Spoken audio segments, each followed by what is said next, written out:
A day in my life as a factory worker in Hungary. After 3 hours and 30 minutes na biyahe nga pala ay narating din namin ang Holzat, Austria.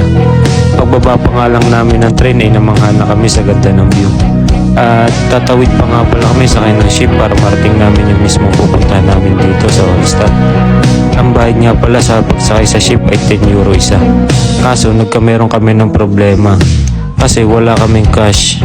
Hindi sila tumatanggap ng card kaya hindi sana kami makakasakay papunta doon sa mismong Holzat proper.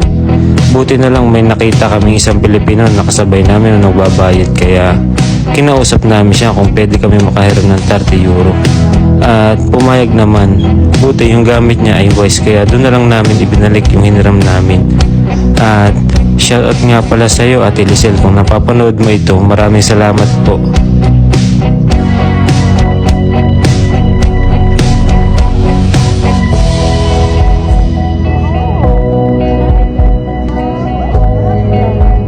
Nandito na nga pala kami sa Holzat proper.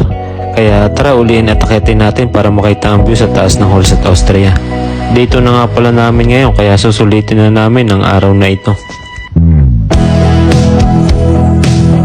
Konting kwento nga lang pala kasi hindi pa rin ako makapaniwala na nakapagtrabaho ako dito sa Hungary at nakakapag-travel sa iba't ibang country tulad nitong Vienna, Austria.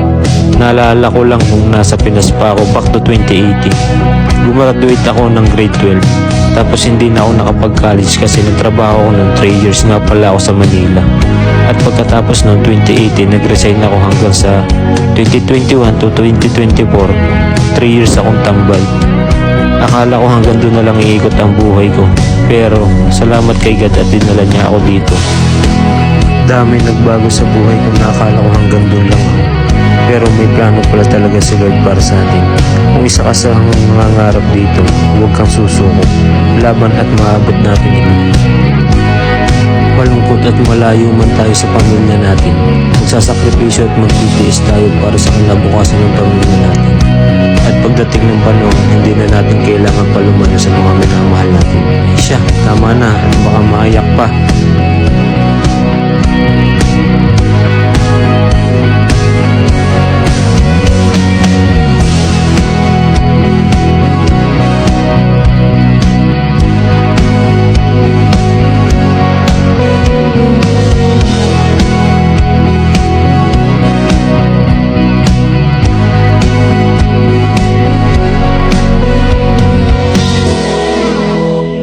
May dalawang Pilipino pa nga pala kaming nakita dito at nakasabay. Dito din daw sila nagwo-work sa Austria.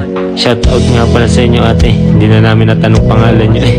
Sana ay mapanood nyo ito.